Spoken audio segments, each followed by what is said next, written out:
नमस्कार दोस्तों, मैं नीरज जहांगीर स्वागत करता हूं आपका पाठशाला क्लासेस के इस यूट्यूब प्लेटफॉर्म पर। राजस्थान कर्मचारी चयन बोर्ड ने एक और वैकेंसी का नोटिफिकेशन है वो जारी कर दिया है और टोटल 870 पदों पर ये भर्ती है वो होने वाली है। एक नई भर्ती आ गई है जिसमें सीईटी की जरूरत नहीं है।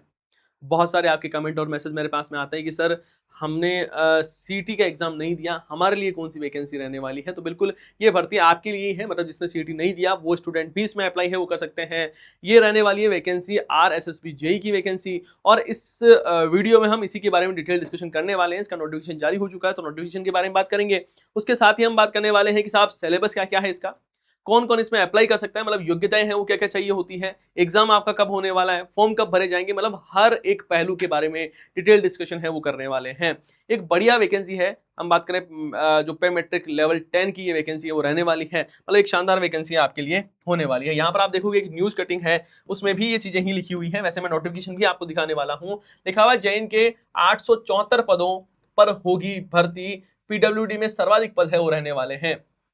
चयन बोर्ड ने जेई के 874 पदों पर भर्ती प्रारंभ की है। इसमें पीडब्ल्यूडी के सर्वाधिक 393 पद है वो रहने वाले हैं। जल संसाधन विभाग में 251 पद और पीएचईडी में 237 पद हैं, उस पर यह भर्ती होगी। कुल 793 पद नॉन टीएसपी और 81 पद टीएसपी के लिए आरक्षित होने वाले हैं और आवेदन की अंतिम तिथि 14 सितंबर रहने वाली है। 14 सितंबर है वो आवेदन की अंतिम तिथि रहेगी। और बात करें एग्जाम की तो आपके फरवरी 2027 में, फरवरी 2027 में आपका एग्जाम होने वाला है। आपका एग्जाम फरवरी 27 में होगा और 14 सितंबर इसकी लास्ट डेट है। आपके दिमाग में आ रहा होगा कि सर पहले हमें ये बता दो कि क्या हम इसमें अप्लाई कर सकते हैं क्या, है ना। तो सबसे पहले हम उसी की तरफ बात करते हैं। ये रहा आपके नोटिफिकेशन। यहाँ पर देखो ये नोटिफिकेशन वो जारी किया गया है राजस्थान कर्मचारी चयन बोर्ड जयपुर द्वारा।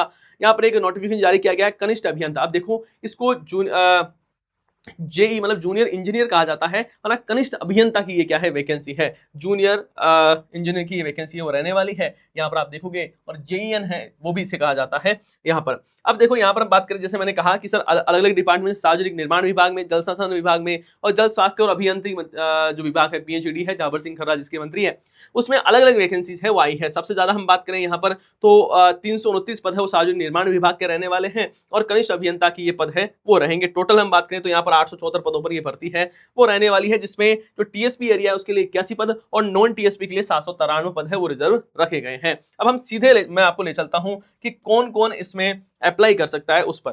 देखो यहां पर आप देखोगे सीधा वेतनमान के भी बारे में बात करें तो यहां पर कनिष्ठ अभियंता का वेतनमान पे मैट्रिक्स लेवल 10 का रहने वाला है, मतलब बढ़िया पैसा मिलेगा और 2 साल का जो प्रोबेशन पीरियड है उसमें आपको फिक्स पैसा है वो मिलने वाला है। अब यहां पर बात करें सर शैक्षणिक योग्यता के बारे में कि कौन कौन इसमें अप्लाई कर सकता है, तो कनिष्ठ अभियंता सिविल के बारे में बात करें तो भारत में विधि द्वारा संस्थापित किसी विश्वविद्यालय या मान्यता प्राप्त संस्था में सिविल अभियांत्रिकी, है ना, मतलब सिविल इंजीनियरिंग है, उसमें आपके पास में डिग्री है या सरकार द्वारा समतुल्य कोई घोषित आपके पास में योग्यताएं हैं तो आप इसमें अप्लाई कर सकते हैं। कुल मिला के यदि आपके पास में सिविल इंजीनियर की डिग्री है तो आप इसमें अप्लाई कर सकते हो, लेकिन आपको देवनागरी लिपि और हिंदी का ज्ञान है वो होना चाहिए। ये सबको ही है, कोई दिक्कत वाली बात नहीं है।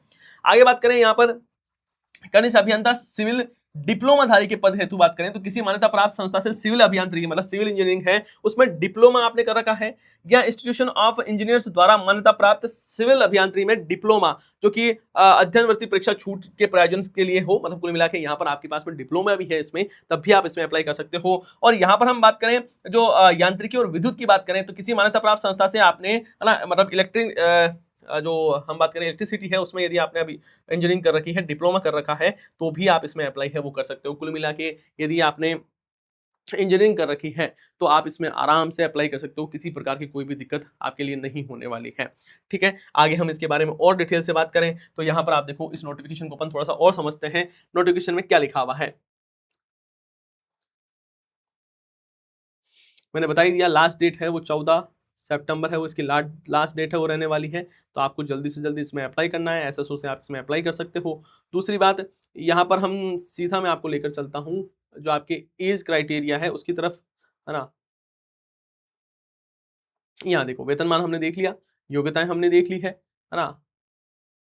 बिल्कुल। और यह भी ध्यान रखना है, जो ऐसा कैंडिडेट है, जैसे कोई सोच रहा है सर मैं इंजीनियरिंग कर रहा हूँ, मैं फाइनल ईयर का स्टूडेंट हूँ, क्या मैं अप्लाई कर सकता हूँ? क्या बिल्कुल आप अप्लाई कर सकते हो, आपके कोई किसी प्रकार का कोई भी इश्यू नहीं रहने वाला है ना? जो लास्ट ईयर में है वो भी अप्लाई कर सकता है, उसमें कोई इश्यू नहीं है। बस ये है कि जिस दिन आपका एग्जाम होता है उस दिन आपके पास में सारी जो आपकी योग्यताएं हैं वो होनी चाहिए। बाकी आप एज क्राइटेरिया के बारे में बात करें तो ध्यान रखना है कि 1 जनवरी 2027 तक आपकी मिनिमम एज है वो 18 साल होनी चाहिए और मैक्सिमम एज है वो 40 साल है, उसके बीच में होनी चाहिए। मतलब समझ रहे हो, मिनिमम उम्र 18 साल से कम नहीं हो और 40 साल से ज्यादा नहीं हो। 40 साल से ज्यादा भी आप हो तो कोई भी टेंशन नहीं लेना। यदि आप किससे आते हो, यदि आप ओबीसी से हो, एसटी से हो, एससी से हो, महिला हो, तो आपको एज रिलैक्सेशन है वो भी मिलता है, यहाँ पर आपको छूट है वो भी मिलती है, तो वो भी कोई इशू वाली बात है, वो रहने वाली नहीं है। बाकी मैंने सारी चीजें बताई दी है आपके लिए। देखो ऑनलाइन आवेदन कब से कब तक होगा, तो यहाँ पर देखो 16 तारीख से लेकर 16 अगस्त से लेकर 14 सितंबर तक आप इसमें अप्लाई है वो कर सकते हो। तो ये आवेदन भी ध्यान रखना है, जिस जो अप्लाई कर सकता है उनके लिए विशेष तौर पर ध्यान रखना है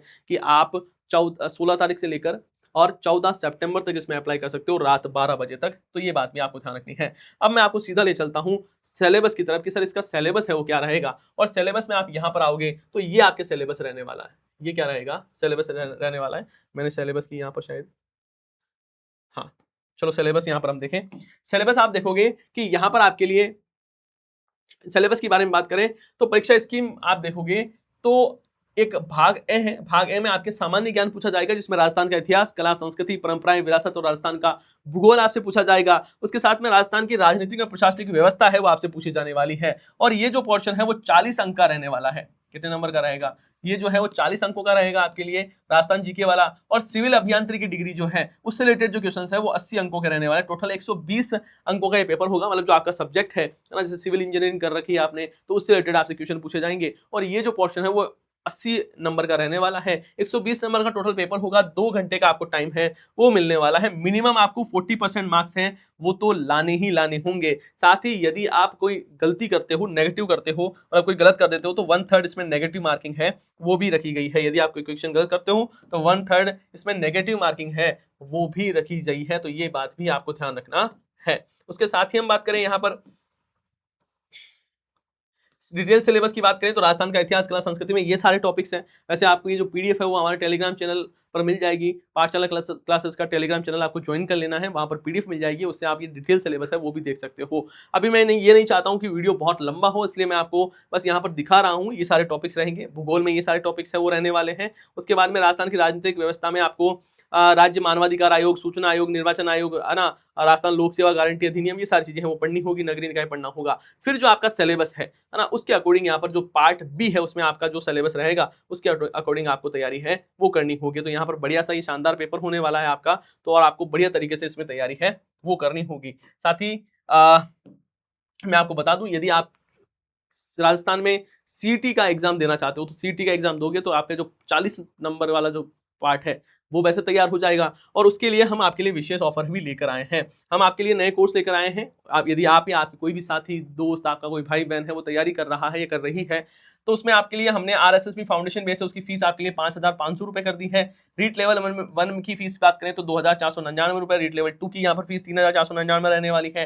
पीटीआई भर्ती की जो फीस है वो रहेगी 2,499 रुपए। उसके साथ में यदि आप सीटी 10+2 का कोर्स लेना चाहते हो तो वो 999 का रहेगा, ग्रेजुएट लेवल का 1251 का रहेगा, और ईओआरओ का कोर्स भी आपके लिए अवेलेबल है। कुल मिला के पाठशाला क्लासेस में आपके लिए सारे कोर्सेज है वो आपके अवेलेबल है। आपको पाठशाला क्लासेस का एप्लीकेशन डाउनलोड करना है और जैसे ही डाउनलोड करोगे सारे कोर्स है वो आपको मिल जाएंगे। उसके साथ ही मैं बता दूं आपके लिए सारी ये जो बुक्स है, जिला दर्शन की बुक्स है वो अवेलेबल है, राजस्थान अध्ययन की बुक अवेलेबल रहेगी, सीटी की बुक्स है वो भी अवेलेबल है, जो कि आप एप्लीकेशन से ऑर्डर कर सकते हो या फिर अपने नजदीकी बुक स्टोर से भी मंगवा सकते हो। तो ये सारी चीजें रही, मैंने लगभग सारी चीजें जो आपकी क्वेरीज थी वो सारी बता दी है। हमने सिलेबस के बारे में बात कर दी, योग्यता, परीक्षा तिथि तो फरवरी में एग्जाम होगा, फॉर्म डेट भी मैंने बता दी। तो मैंने लगभग सारी जानकारी आपको बता दी है, लेकिन फिर भी किसी प्रकार का आपको डाउट रहता है तो आप कमेंट बॉक्स में पूछ सकते हो। और साथ ही आपको बताना है ये जानकारी आपको कैसी लगी और क्या आप इसमें एलिजिबल है क्या। आप सभी का बहुत बहुत धन्यवाद। हम मिलते हैं नेक्स्ट सेशन में। जय हिंद, जय भारत।